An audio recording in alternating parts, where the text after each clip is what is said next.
beauties and my beasts. I know what you're thinking. Where'd you get your awesome t-shirt?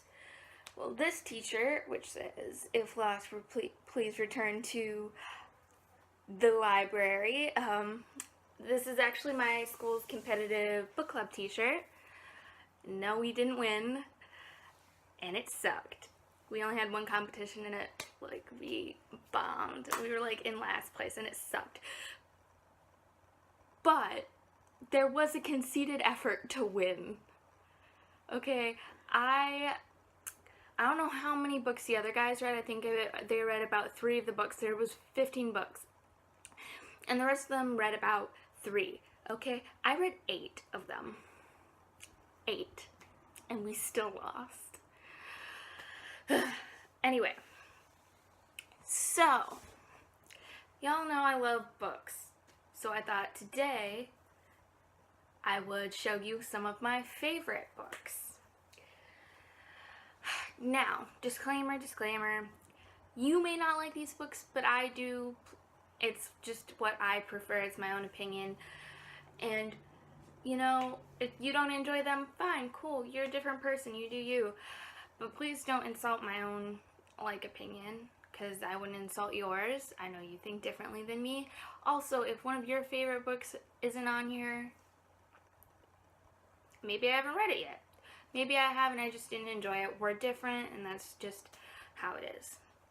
Okay, so the first is the Shadowhunter Chronicles. I guess that's what Cassandra Clare put it as on her website, is the Shadowhunter Chronicles, which is all the series in the Shadowhunter world. This is Clockwork Angel, and then this is actually a different copy than the original. And actually, this might be the original. I don't know which copy this is, but this is the copy that was the one that came out around the time where the movie was coming out. So I don't know if this is the original cover or not, but that's when I got this, was around the time. And I love all of the Shadowhunter books. I devour them. I've read all of the Mortal Instruments, which is 6 books. I actually read them all except Heavenly Fire because it wasn't out back then. But in middle school, I read the first 5 books all before summer, and then I reread them right before we went into school. I have loved these books for such a long time, and then I found out that Lady Midnight was coming out, and I was so excited. I was so beyond excited. I didn't really hear about when the Infernal Devices series came out. I didn't really hear about this coming out, but I found it on a book shelf one day, and I saw the sticker that said City of Bones on it. I was like, wait, this is in the same world? Let me read this. So for all of you noobs who don't know what the Shadowhunters are, basically Shadowhunters, or Nephilim, I don't know how you're supposed to pronounce that word, but they're a breed of superhumans that are half angel, half human, and they fight demons. And then there are the Downworlders, who are vampires, werewolves, the Fae, and warlocks. And it's fantasy and romance, and it's and it's the best. Cassandra Clare is a brilliant writer. Brilliant. I love her writing. I've read, how many does she have out? 12 or 13 books out, and I've read all of them except one. Of the books that she has out, and that's not including the one that hasn't been released yet, Queen of Air and Darkness, which is the 3rd book in the Lady Midnight trilogy, the Dark Artifices trilogy. I haven't read, that last book hasn't been released yet, I think. But out of all of the Shadowhunter books, I haven't read one of them, and that is Lord of Shadows, because I don't have my hands on that copy yet. But rest assured I will get it. Okay, now, moving away from the, Shadowhunters, because there are other books that I love. Then there are the Arc of the Scythe series. I don't have a physical copy of that book because I didn't read it. Like, I didn't own the book that I read it. It was a library book from school, and it was actually one of the books for the book club, competitive book club. One of the books that we had to read was the Scythe series. I think they have the first 2 books out yet. I don't think they have the 3rd book out yet, The Toll. But they have Scythe and Thunderhead out, and I haven't read Thunderhead yet, but I've read Scythe and I loved it, and I can't wait to read Thunderhead. These books are by Neal Shusterman, which is not the first series that I've read of his. I've also read the Unwind dystology, and that was really great. I really loved it. Actually, we were assigned the first book in that dystology when my freshman year of high school, and like everybody in the class loved it. It was so good. And so when I found out that it was by Neal Shusterman, I was like, oh great, my heart, oh no. And it did at one part, and then I hadn't read the description of the book before I read it, so I had no idea what I was going into there, and there was a plot point that I was like, oh my effing god, like, oh no. And then I found out that it was in the description. So to me it was a complete shock, but to somebody who had read the synopsis of the book, it wouldn't have been. But to me it was a complete shock, and I was like, oh my god, no. I was so upset. So the Scythe series basically is, I guess it could be considered dystopian, but not really. It's the future. You're in the future, and we have conquered death. So nobody dies a natural death anymore. Like, if you get hit by a car, you'll be revived and stuff. So it's not, you just can't die a natural death in this world. That's where the Scythes come in. Because of the population and how population growth could seriously affect our resources, they decide to appoint these people called Scythes who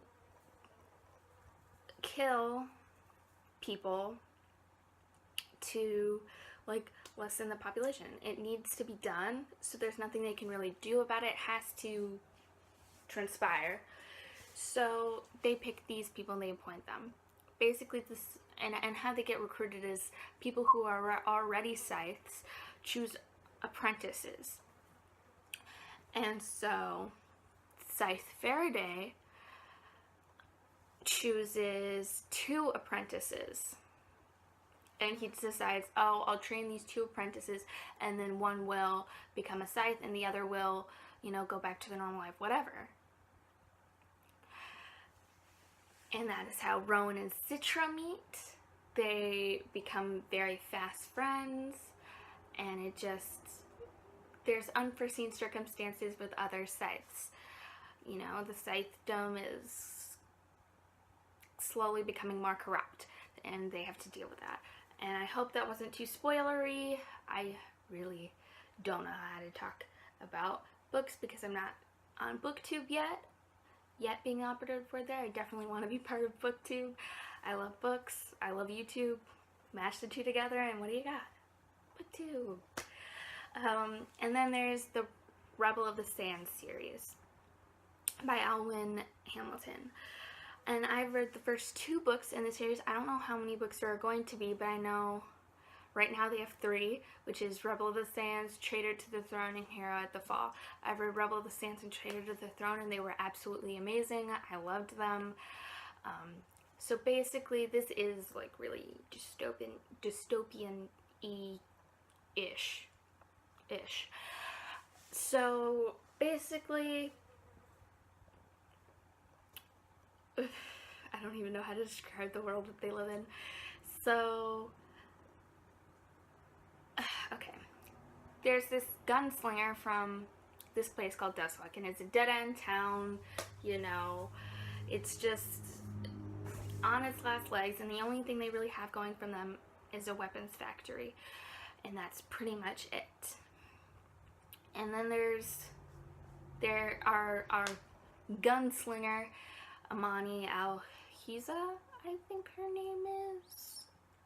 She, you know, is a badass, takes names, but her family is quite strict, and in comes a foreigner who piques her interest, to say the least. And the king of their realm is after him. For whatever reason, he has committed a crime, I guess, not really, and is being tracked down. And Amani protects him in exchange for a way to get out of Dustwalk. The story is based on a lot of, like, the mythical creatures in the story a lot of them are based on, you know, I don't know how much is actually to the mythology, but it's based on Islamic folklore and mythology, and I don't know how accurate it is to the actual mythology. I don't know how well off it's based on, but a lot of the terms in there are from Islamic mythology, so it's very good. I also don't have a copy of it because the first book and the second book, I read them, and they were library books. And the first book was also part of the competitive book club thing. Also, these books are in no particular order.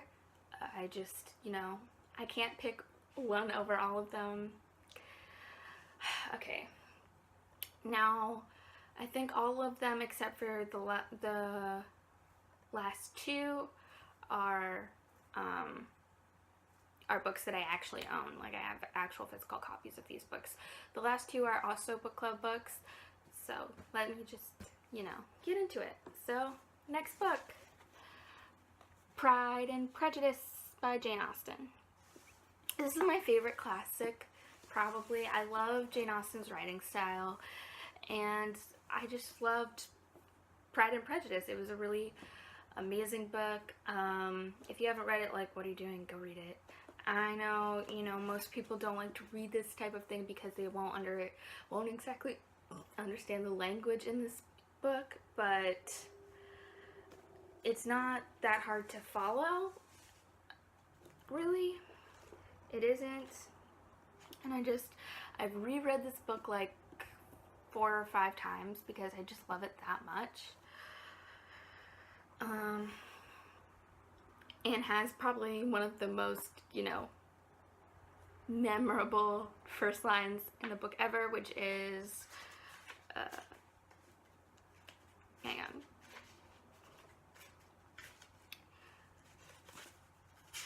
Oh, it's so much. There's so many pages in the intro. Which is, it is a truth universally acknowledged that a single man in possession of a good fortune must be in want of a wife. So basically this story follows the main character Lizzie and her crazy family in, I don't know exactly when this takes place, but it's in like early England. So basically Lizzie is plain. She's not extraordinary in any way. She's very clever, very sarcastic, which I appreciate. And her sisters are all women that it's likely that, you know, they'd find someone. Kitty and Lydia are very, you know, spunky. They would go after a man. They would, like, you know, go after it. And Jane is the epitome of sweet. She's Jane's older sister, or she is Lizzie's older sister, and she's sweet, she's beautiful, and you know, that's all she could ask for. When they go to a banquet, they meet Mr. Bingley and Mr. Darcy. Darcy is a grade A jackal, especially to Elizabeth, and Mr. Bingley is absolutely taken with Jane, and it kind of follows like how they end up meeting and keep meeting and keep meeting. It's very witty. It's totally awesome. If you read no other classic, please read Pride and Prejudice, because it is so good. It's so witty and it's like satirical, and I absolutely love it. Okay. The next is The General and His Labyrinth by Gabriel Garcia Marquez. This book follows the last few months of Simon Bolivar's life. Simon Bolivar is a liberator, a revolutionist of 5 South American countries, including one that's named after him, Bolivia. And he ends up taking a journey, and he's sick, and he relives, you know, triumphs and passions and love affairs and betrayals before he ultimately makes his demise. Now, this book is considered to be historical fiction, and I don't know if it is or not, because I don't know that much about Simon Bolivar besides this book, but it's amazing. I absolutely love it. I like begged my parents to buy this book for me.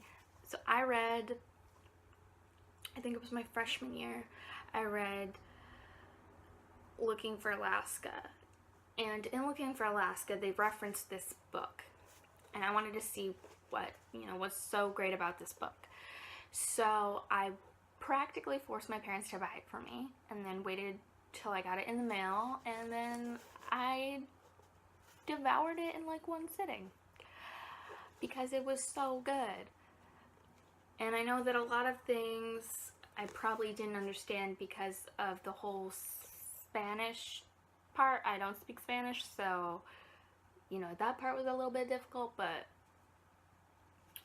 it was just an absolutely amazing read, and I totally recommend it. I have yet to read some of Marquez's other works, but I'm down for reading any of his other works. I think I'd probably read Love in the Time of Cholera next. If I were to read another of his books, I'd probably read that one. Okay. Sorry, my dad interrupted. He needed to show me his job's new work pet-ish. It's an alligator. I don't know. But anyway, the next book is Find Me by Romilly Bernard. So basically, the main character is Wick, and Wick is a hacker. And about 2 years ago, she was friends with this girl named Tessa. Now, Tessa, you know, dropped her, wanted to be popular. So she just ditched her, and then she commits suicide. And Tessa's younger sister is convinced that somebody caused her to want to kill herself, that she would never have felt that way otherwise, and wanted Wick to investigate, because Wick, on the side, does things like proves people cheat and stuff like that. So she is recruited to figure out what happens to Tessa, and is given Tessa's diary. Now, in this diary, it describes a relationship that is very toxic in Tessa's life, but it doesn't say exactly who it was. And Wick basically spends the entire rest of the book trying to figure out who it is and why they would want anything. But it suddenly becomes personal. And then there's Griff. He is a boy at school. He's totally attractive to Wick. She's interested, but she wants to stay away. She thinks that if her father gets back into town, he's not a very good guy, he might do something to hurt anybody she cares about, including Griff. And Griff isn't exactly innocent either. He's also a hacker. So, that's about all I can tell you without spoiling it, and I hope I didn't spoil anything with that description of Find Me. Okay, next book. I absolutely love this next book. It's such a good book. I'm totally obsessed, and it is Confucius Jane by Katie Lynch. This book, I love this book. So basically, there's this half Chinese woman named Jane. She's living in Chinatown in New York City. She is a poet, and she used to be part of a poetry program at college, but dropped out because the professor that she had become very close with died. And the new professor was kind of a dick. So she kind of just dropped out and was like, see you later, bye. Jane is gay. She's a lesbian. And yeah, she's a lesbian. She doesn't exactly talk to people about her lesbianism, like her family or anything like that. But her little cousin, Minetta, knows as well. And she tries to set her up with this girl that Jane has been ogling for months, named Sutton St. James. Her name is Dr. Sutton St. James. Now, Sutton is doing her time at a hospital, and she wants to be a surgeon, a brain surgeon, like her father. But she doesn't know which way to take her career. She's very interested in stem cell research, but she's also very interested in being a regular brain surgeon. And her father definitely does not approve of stem cell research. He thinks it's barbaric and cruel, and that you're destroying life, and that nobody should play God as a doctor. Sutton clearly, obviously doesn't agree, and the guy overseeing her time at the hospital never pushes her either way. He just wants her to do what she wants to do, and it doesn't matter either way to him. Sutton is super stressed, and to compress this stress, she goes to Chinatown in a little restaurant to decompress. And there she first sees Jane. Her and Jane meet while Jane is helping her little cousin, and sparks fly. And this book is so good, and I like the representation it has in it, and I think it's a totally underrated LGBT book. And just all the feels. It is so cute. It's like a cutesy, romantic book, and it just happens to feature two women falling in love, and I love it. It's so good. So, if you like lesbians, and you like cutesy romantic shit, read this book, because it's fucking adorable. And I don't know if that description, like, spoiled anything, and I'm sorry if it did. I'm new at this. And then our next book is basically like an encyclopedia of queers. The Encyclopedia of Queers, which is the ABCs of LGBT by Ash Hardell. Actually, when I got this book, she was still Ashley Mardell, but now she's transitioned into Ash Hardell. Go her. This book is great. And obviously it doesn't have every single piece of the LGBT community in it, but it has a lot, and there's illustrations, and they're so cute. Like this. And then there's like this. And it's just so cute. And it also has real stories about how people, people, like personal stories about them coming to terms with their queerness or gender queerness. Like this person. And it has photos.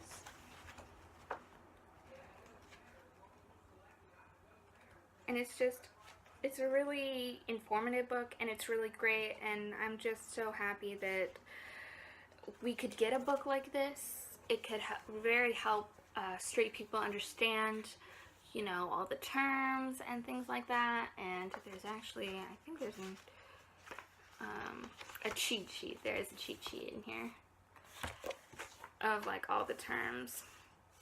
And it's a very informative and good book. I really love it. I read it cover to cover. And it was very well done, and I absolutely love it. And I hope she continues making more content. She's actually somebody here on YouTube. She has her own channel, Ash Hardell. She also has videos that I think were the beginning stages of the book, which were called The ABCs of LGBT. Also, just, diving into the different terms and learning what you can learn and educating people on queerness. And I love that there are educational videos for us queer people. For not just us queer people, but and people in the community, but also for straight people who may not exactly understand what we feel and things like that. So the last two books are books that I do not own the physical copy of because they were also competitive book club books and I had to return them. But I do want actual physical copies of all the books in this video, all the books that I don't actually own right now. I want physical copies of them so badly. So the first book is My Lady Jane by Cynthia Hand.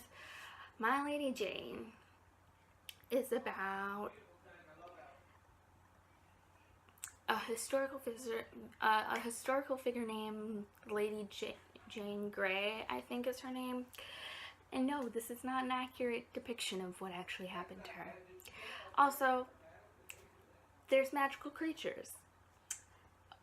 Well, sort of. And I don't know how to pronounce this word. I think it's pronounced Edian, but I'm not sure. Actually, it says in the book how it's actually supposed to be pronounced, but, I don't remember. And Edians are people who can turn into animals. Now, some can control their turn, but some can't. And Jane, in the people in this story world, half are with Edians, they support them, or they are Edians themselves, but the other half aren't. They are totally against, Edians. They think they're cursed, horrible people that shouldn't exist and they should all be wiped out. And Jane falls into the first category. She supports them, Why not? And the king of this place, before he died, was an Edian himself. He could turn into a lion. He was a grade A prick, though. And his son, after his death, his son took over as king. I don't remember exactly when he took over, but he did take over. And in this story, in this time, he's 16 and he's dying. And, then there's some drama and intrigue and stuff. And it's very very interesting. I like the historical aspect of it. I like that there's magical realism in it, and it's just a great book. You should totally read it because I loved it. I plan on rereading it because when I was reading all of these book club books, I had to take notes on what I had read, so I didn't exactly get to read them fully, or not just fully, but like really let the words impact me as much as I would have if I had read it and hadn't had to take notes on it. The next is The Geek's Guide to Unrequited Love. It's so freaking cute. It is one of the cutest books I've ever read. So basically, it follows this kid, Graham. And Graham and his best friend, Roxy, totally love comic books and comics and stuff like that. They're total geeks, but in a good way. And Graham has a huge crush on Roxy. So he gets tickets to Comic-Con, New York's Comic-Con. And he plans to confess how he feels to Roxy during Comic-Con. And it just takes this whole story of the few days, I think it was two days of Comic-Con, and it just takes it and just I don't even know how to describe it. It's so cute, and the ending was great. And I actually tweeted the author, Sarah Venez Tash. I don't know if I'm pronouncing that correctly. But I tweeted her after I finished reading it and said it was the cutest love story I'd ever written. I loved the ending. And she tweeted back at me, and I was so excited because I had never had somebody that I really admire like tweet me back after I tweeted at them. I was just so beyond excited. It was like surreal. It was great. Okay, so now that I know that I've been ranting for a long time about my favorite books, I think I should probably end this video. So, these are my favorite books as of late, and guess I'll see ya. To the moon and back. Ophelia, you've been on my mind, girl, like a drug. Ophelia, heaven help a fool.